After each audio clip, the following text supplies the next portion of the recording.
Hello, good evening. Edward Gedall, psychologist, psychotherapist, on my terrace in Lausanne, Switzerland, on my treadmill. I'll see how much I succeed to do. I'm a bit cheated a bit already because I left the treadmill running. There's no pause, which I find to be not a good thing, but whatever. So I've just done 30 minutes in the French version, so now I'm here for you in English. So it's Wednesday the 3rd of October, the third day of our 70-day challenge, 67 days to go. It still seems quite a lot, doesn't it? First week, you really don't seem to go very far, but 10 weeks is 10 weeks, and the whole point of being 10 weeks is to give ourselves a chance to advance with something and to see how far we can go. And I put the treadmill at 5 kilometers an hour, which is a bit of a lot, which I got a bit tired at the end of the 30 minutes. I went for a drink. So, as I said, I've cheated a bit. So, Wednesday, how has today been for me? Because I always talk a little bit about my day, so you know where I'm up to, what's happening. Because as you see, I'm doing the 70-day challenge with you. We do it together. It's not me just sitting on a chair, an armchair. Oops, that was bad. I don't know what happened there. I slipped a bit. Just be careful with this. Keep a little bit of attention on walking as I'm talking at the same time. It's not very obvious, but we'll see. We'll keep going, keep trying anyway. If it gets too much, I'll slow it down. So Wednesday, what am I up to? I think I'm going to slow it down.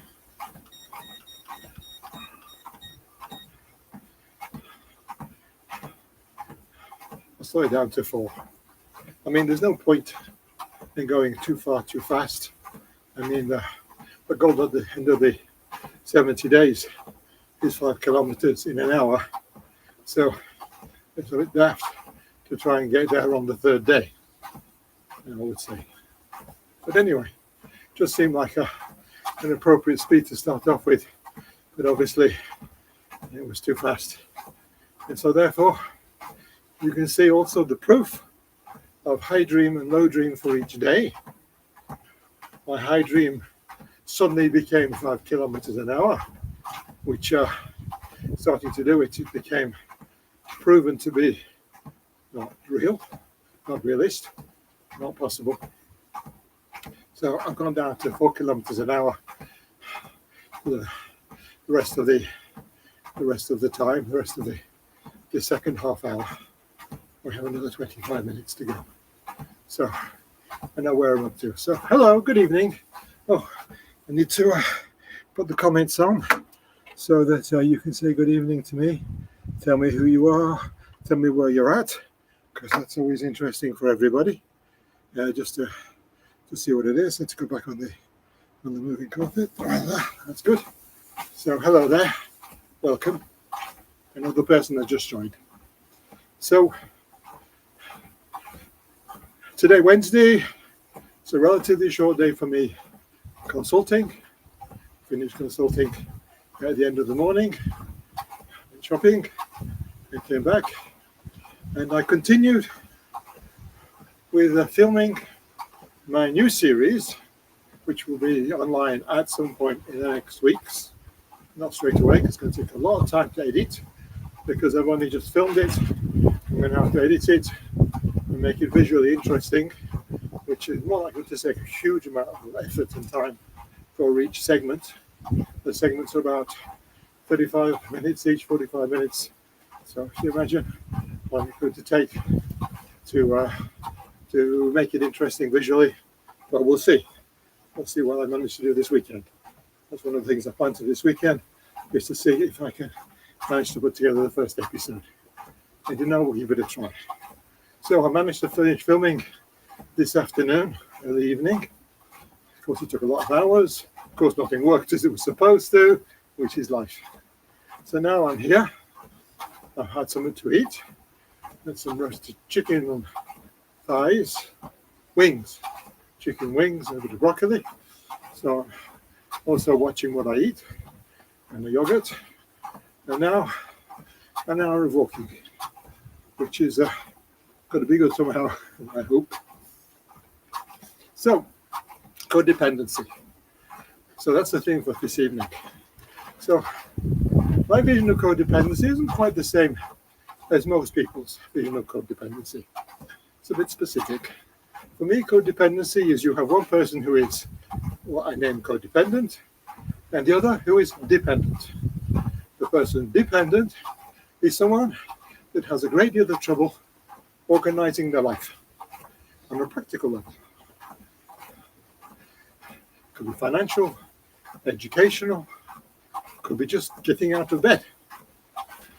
Whatever it is, they're not able to succeed, to live by themselves without someone to support them. That is dependent.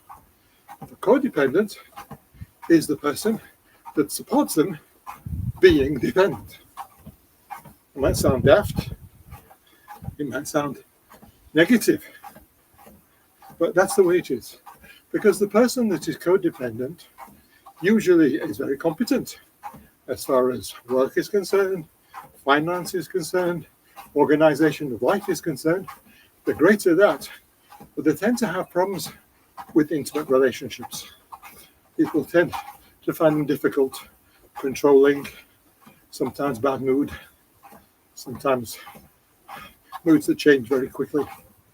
But they want to be in a relationship, and they find that the best way for them to be in a relationship, because they are so capable on the practical level, is to find someone that isn't.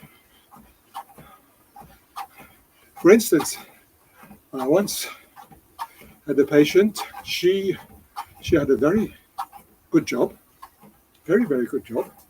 She had a lot of money, and she went and she found a boyfriend that was basically a simple worker. He worked, he had a decent wage, but she insisted, because she had so much money and such a good job, that they lived in this super expensive apartment.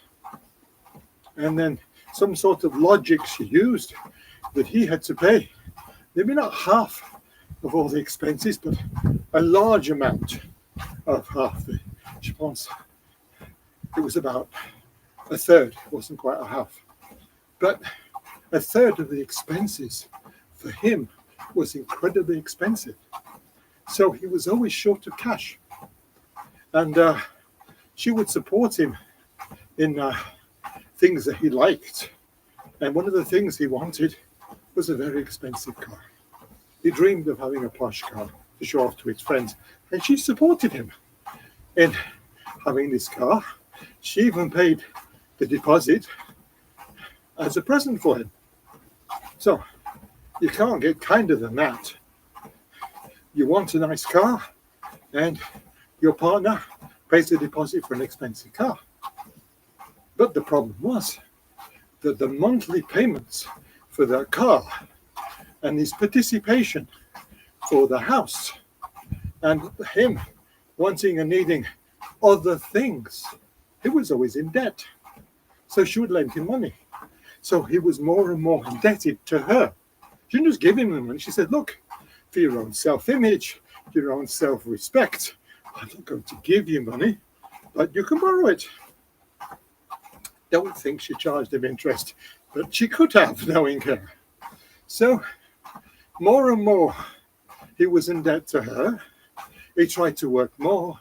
He tried to work overtime. If he worked too much overtime, then she'd complain that he wasn't available for her because she loved him so much. She also wanted him to be at home, to participate in things that we're doing together. And so even him wanting to work more after a period of time became difficult, became conflictual.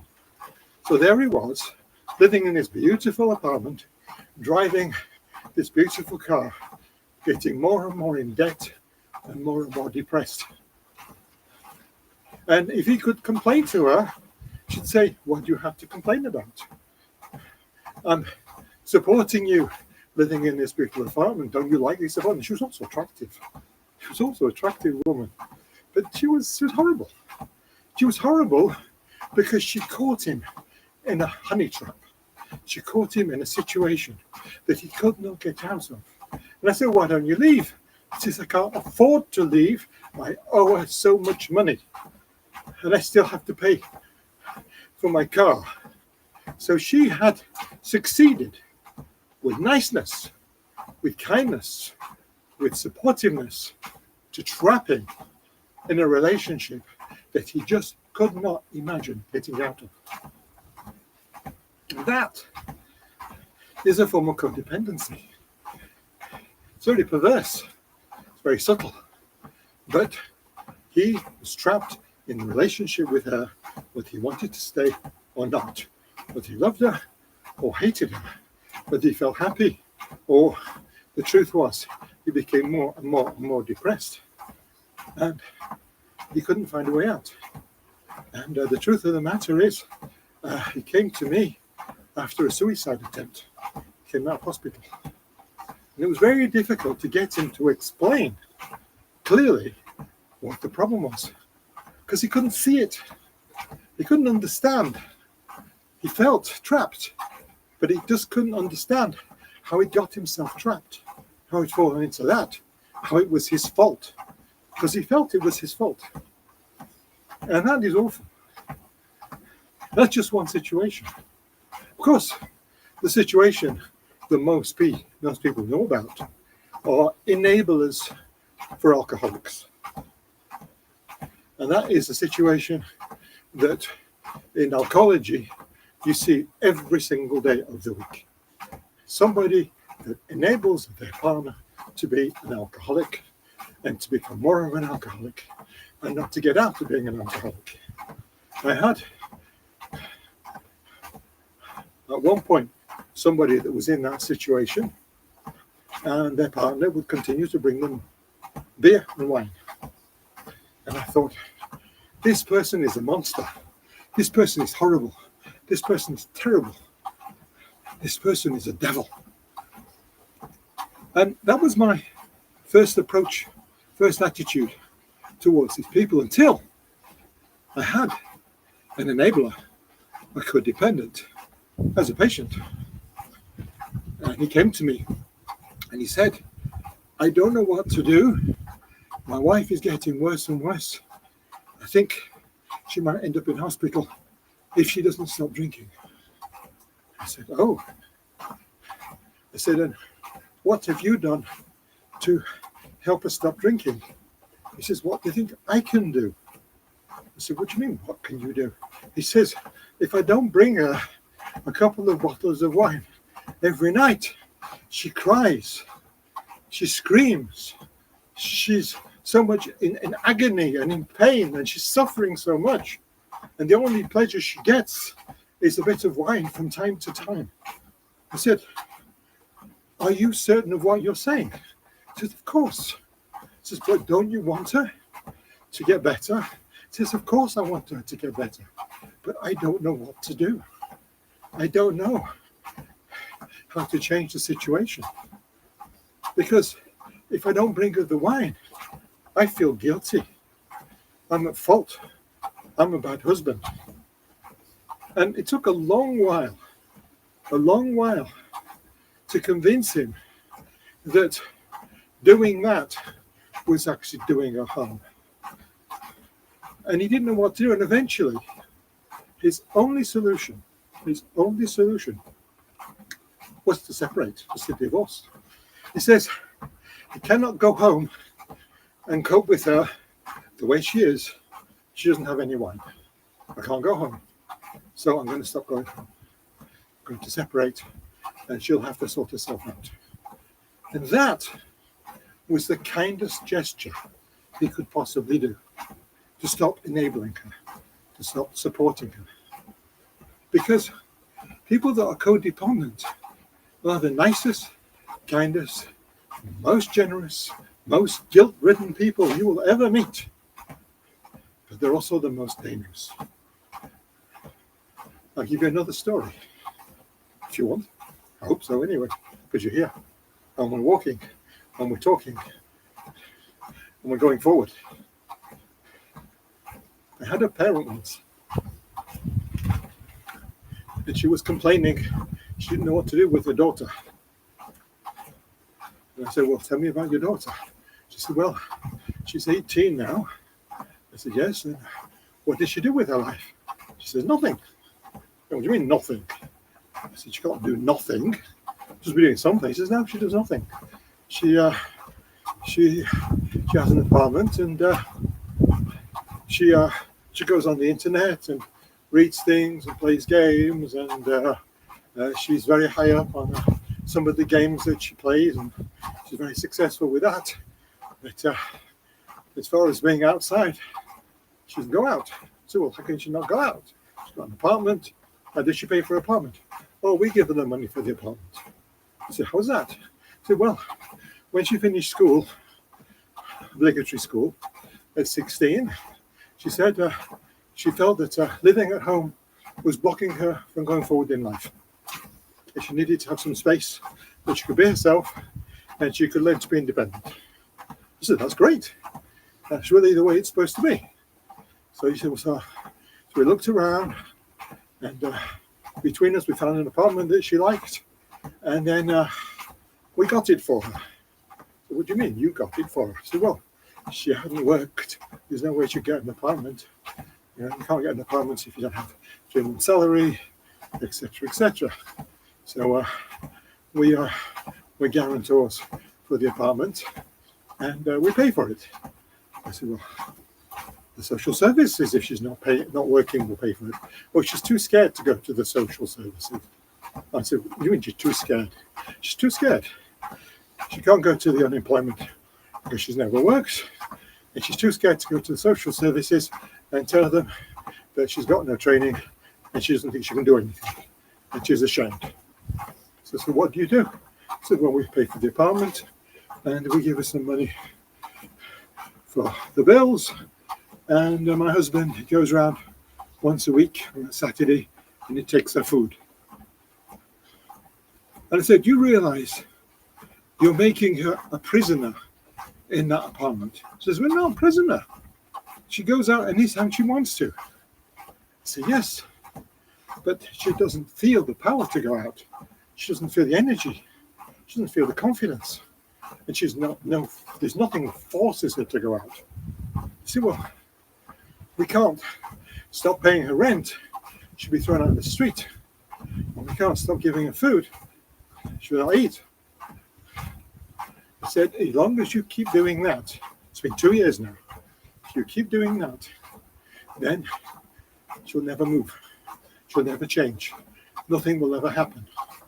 And at some point, she might get so depressed, she might try and hurt herself. No, she'll never do that. She's too good a girl. She'll never threaten to do anything that would harm herself because she knows that would be harmful for us. It's not the daughter you have. So I followed this woman for a few weeks. It wasn't very long. And she stopped. She stopped coming. She stopped coming because the idea to release her daughter from this prison that her and her husband had created for her so that she was there, she would never leave them, she would never abandon them, she would always be there for them. They could say whenever they wanted to. She would get married, she'd never have a job that could take her away, never a boyfriend or husband that could take her away, never any kids that could attract her attention away from them. They couldn't see it. They wouldn't see it. So they stopped. And I have no idea what happened. And I feel very sad. But that's what happens sometimes in these relationships. These relationships can be horribly, horribly, horribly destructive. So this is what we find quite often. And as I say, when I have patients that are dependent, that are, for instance, I had a patient once, and in a quite normal life, and his wife died in a terrible accident. Terrible accident. Shock, surprise. He was devastated. He had young kids. He didn't know what to do. And this woman came into his life, a co-worker. She said, come on, I'll sort you out. I'll help you. And she did. And she said, take your time. She organized at work for him to have more and more time off. And he was clinically depressed. He wasn't well. But somehow, her support for him and for the family made it somehow not a good idea for him to try to go back to work. He was never ready. And the longer he wasn't working, the less he felt capable of going back to work. And every time he started to move, to get better, to get back to work, to get back to his profession, she'd block him. You're not ready yet, you're too fragile, look, you're taking a lot of antidepressants, maybe you should stop them straight away, all of them at once. That's what you would. Then feel really bad, because you're not supposed to do it with antidepressants. Then you feel really bad. And she said, look, you see, you need your antidepressants. You shouldn't have stopped them. It's not a good idea. Go back on your antidepressants. Go and see your doctor. And she would go with him to the doctor, and she'd tell the doctor how poorly he was, how weak he was, how scared he was of life, how he couldn't do anything by himself. And he got to believe it. He got to see himself this way. And years passed. And he was, he had a demand for the IE, the invalidity insurance in Switzerland, and everybody supported that because he was so chronically depressed and he couldn't get out of it, and everything was bad and everything was dark and he'd never get out of it. And then something awful happened. His therapist left, his usual therapist, who was very friendly with the wife, was very supportive of her position of looking after her poor miserable husband. And he fell on my lap, not literally, by the way. And I heard the story, and I immediately had alarm bells ringing. I said, how is it you can't work at all? He says, I'm too fragile, I'm too weak. I said, okay. Why don't we just try and ask if your job, you can go and work 1 or 2 mornings a week. You won't get paid. He said, I can't. I'm on the insurance 100%. I can't work. I said, no, it's not true. In our system, you can work up to 30%. He said, but in this case, I would suggest that you don't get paid. You ask them if you could work as a therapeutic exercise. He says, is that possible? I said, yeah. You go. I'll help you write the letter if you want. You want to work 2 mornings a week for therapeutic purposes. Of course, his wife said, don't be stupid. You will destroy yourself. You're too weak. But somewhere he felt he was capable. And his work was very open to it because he was a great worker. There's nothing wrong with his job, nothing wrong with his work until he fell sick. So he started working. And if you felt a bit tired, she'd say, oh, look, you're too tired, you can't cope. And I would give her totally the other point of view. I'd say, you can do this. Just like this 70-day challenge. It's exactly the same logic. You can do this. 1 step at a time. 2 mornings a week. 2 mornings a week. Just to be there. Just do administration. Nothing very important. And then the people at work started to notice that he was still capable. Sorry about that. He was still capable.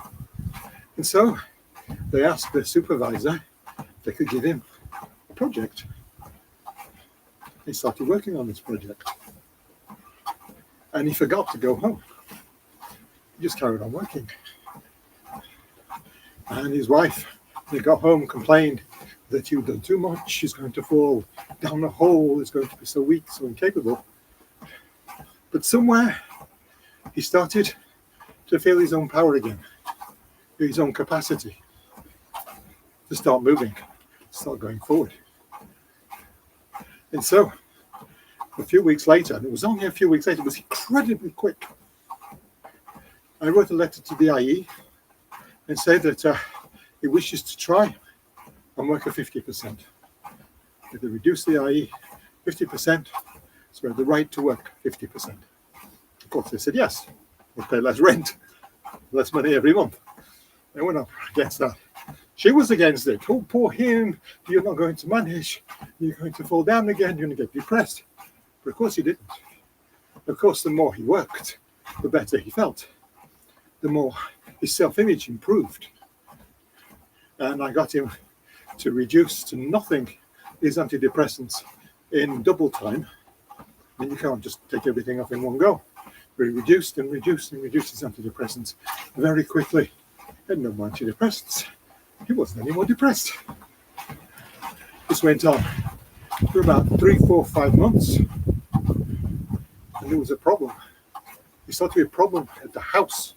The wife started to be unhappy. The wife started to create difficulties. The wife started to create conflict. I had a call from one of his children saying that it's really bad at the house. And stepmother, the stepmother is becoming uncopable. Could I do something? What can I do? What can I do? I said, okay.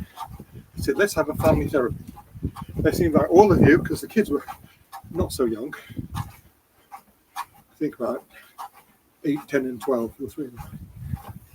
Because after all this was, years had passed since there were little ones needing to be taken, looked after by their stepmother.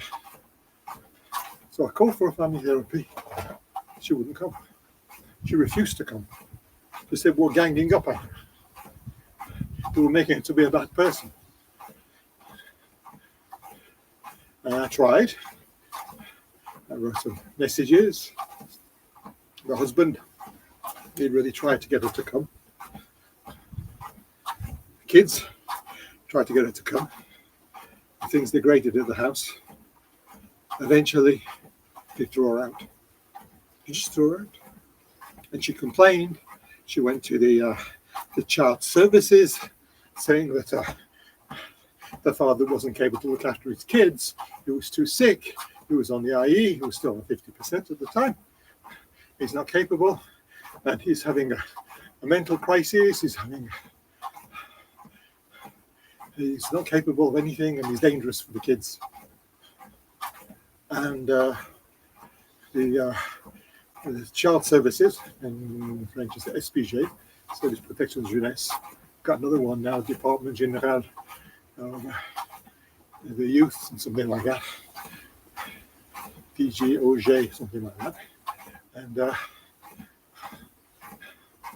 they came to assess. I phoned them up. I said, I would like to have an interview with you. I am actually the therapist of the father, and I would like my voice to be heard in this discussion.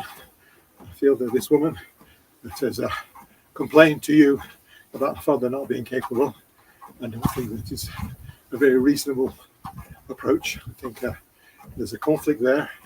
I think she's trying to have the kids taken off him because of her conflict with him. And I think you should ask for an audience to see a judge, to speak to the kids alone without either the parents there, to see what the kids have to say with a judge. So they did that. They got what they call in Switzerland the Justice de Paix, which is, I suppose, a small court judge. And he listened to the 3 kids, and he agreed to have the mother thrown out. And she left. And the father, he went back to working 100%. Kids were old enough to sort of look after themselves with the help of the state to keep them in at school and school dinners and all these other sort of things that can happen, good things. And eventually he found another girlfriend, and she was wanting him to be healthy and to support him. And it passed well. But anyway, that's the story. Hope you found it interesting. If you find that you're in a relationship that's not taking you forward, seems more to be blocking you from getting better, healthier, advancing your projects, think about this. Maybe you're in a relationship that's codependent. So today's Thursday. I'll see you tomorrow. Hope all is well. Have a great evening. Okay.